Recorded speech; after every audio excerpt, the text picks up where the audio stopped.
The topic is President Obama's education plan, and we're fortunate to have with us the Dean of the College of Education at Tennessee State University, Dean Millett. And of course, Dr. Millett, let me welcome you back to the third segment and to tell you how delighted we are to get all of this information from you and to simply allow you, in a real sense, to continue to instruct us in a real sense in terms of some of the things that Mr. Obama is planning on doing. And it certainly sounds encouraging in terms of the way he is trying to deal with the problem of education. Let's continue our discussion. Okay. Before the break, we were talking about No Child Left Behind, and in reading in the President Obama's plan, it's not to do away with No Child Left Behind, but to strengthen it. A problem with the plan was that the goals were put there, but the funding was not put behind it. So the funding was left behind. Okay. So one thing that we're going to do, I said the two primary tenets of the plan, one were to provide children with appropriate benchmarks. There we had high goals, high standards for them to achieve. And the second one is to have a highly qualified teacher in every child's classroom. So what the president is going to do in his plan is going to strengthen the preparation of teachers. He's going to put more money into this. And I'm going to talk about a number of specific things that he's going to do. The plan is going to address the significant dropout rate. Part of this is going to be by doing assessments of children as they're progressing through schools, so that when problems develop, we can catch them early on and we can steer them right back to on the correct path. Another part of the plan is going to be that schools are going to be held accountable. Schools that are not making progress are going to be held accountable, Schools that are struggling are going to be encouraged, nurtured. Schools that, particularly charter schools, that are chronically underperforming, the funding may be cut off from those schools, and we're going to take the funding and put it into programs that are working, that are making more gains. In terms of math and science, where historically we've had challenges, math and science is going to become a national priority. The president is going to put funding to make sure that every child from kindergarten all the way up through higher education has at least the resources and exposure. They've got the opportunity to make the most of math and science in the curriculum. There's a section that's going to look at English language learners, people in this country where English is not their native language, it's not their original language. Schools are going to be held accountable, and they're going to be required to have the same high standards for English language learners as we have for any other students. There's going to be credits for students who maybe they're at a high school and they want to go to college at some point. Perhaps they haven't had all of the experience that they need, but there's going to be credits where students at a high school can take courses, advanced placement courses, college-level courses at community colleges, and that will be subsidized by the federal government. So that's going to get them a leg up. And let me say finally about this K through 12 is that schools are going to be held accountable. There's going to be decisions are based on data. It's no longer going to be, we're going to keep doing things the good old way. That's the way we've always done things. We're going to do things based on what the data are suggesting. In terms of higher education, if we're looking at the college level, this is another challenge. You're going to see, as we talked about in earlier segments, a very small number of people, small percentage of our population are able to get college degrees.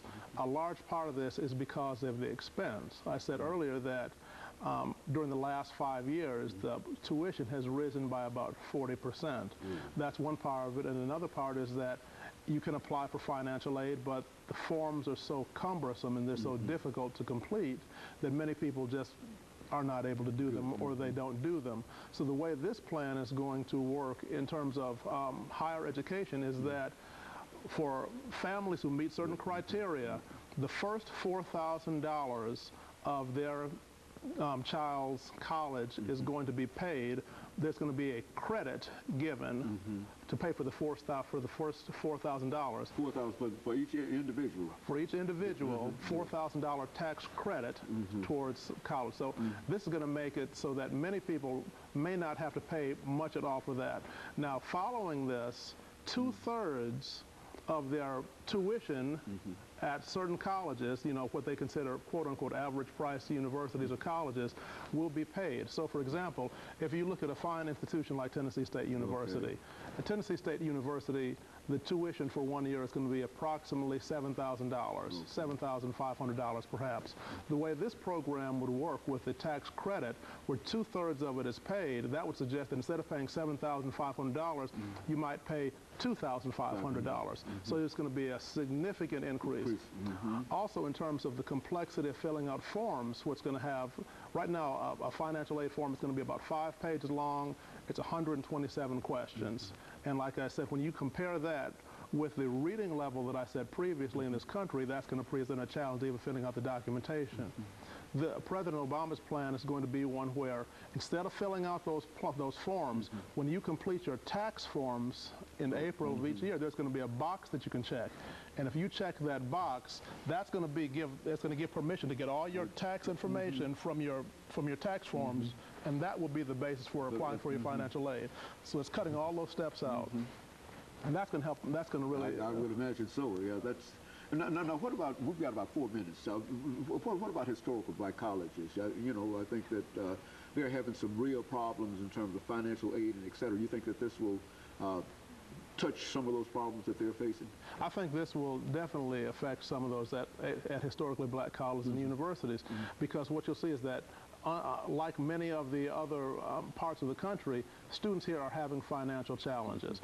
Many of the students at historically black colleges are going to be first-generation college students, and many times they're going to be financial challenges. So even something as, if you just took one piece out of the plan, that tax credit, that is going to significantly help large numbers of students at HBCUs, historically black colleges and universities. And one last thing that I think that this is going to help with is in terms of preparing teachers. This plan has a significant part in preparing, retaining, recruiting teachers. And this is something, if you know, these days when people are looking for career changes, what this plan will do will say that if someone wants to go into the teaching profession, say a regular 4-year college degree or a 2-year master's degree, this will pay for their attending college, getting the entire bachelor's degree, and in return they will have to work for 4 years in a high-need area. So they may go into teaching math, science in some kind of urban or inner city environment. That will be their payment to the government for getting the degree. So there are a number of benefits to this plan, and it will help not just HBCUs, but it will help education and the educational system throughout the country in a number of ways. So at Tennessee State University, we are already starting to see some of the benefits of this plan. So you can already point out specifically in terms of what you're doing at Tennessee State University, some of the benefits of the plan? Yes, we're starting to see some benefits, and we're starting to see some projects that are being funded with community outreach types of activities. For example, we've got a project right now that was funded by the state of Tennessee, where we are working along with the other 4 historically black colleges and universities in the state of Tennessee and our partner schools, and we are working with them to prepare teachers to work effectively with students in terms of mathematics. So we're really working hard with the historically black colleges and universities even right now. From what you said, would you say that this is almost a revolutionary effort in education that the president has here? I would say that this is a visionary type of effort. And I think that, I guess the good part of it is that it is not just addressing superficial types of issues. It's not just putting a Band-Aid on it, but it's getting down into some of the root causes of the educational problems that we have in this country. And it's not just that we're educating people for education's sake, but we're educating people because we want to have a stronger country, we want to have a stronger communities, neighborhoods, and we want to prepare people to be productive members of society.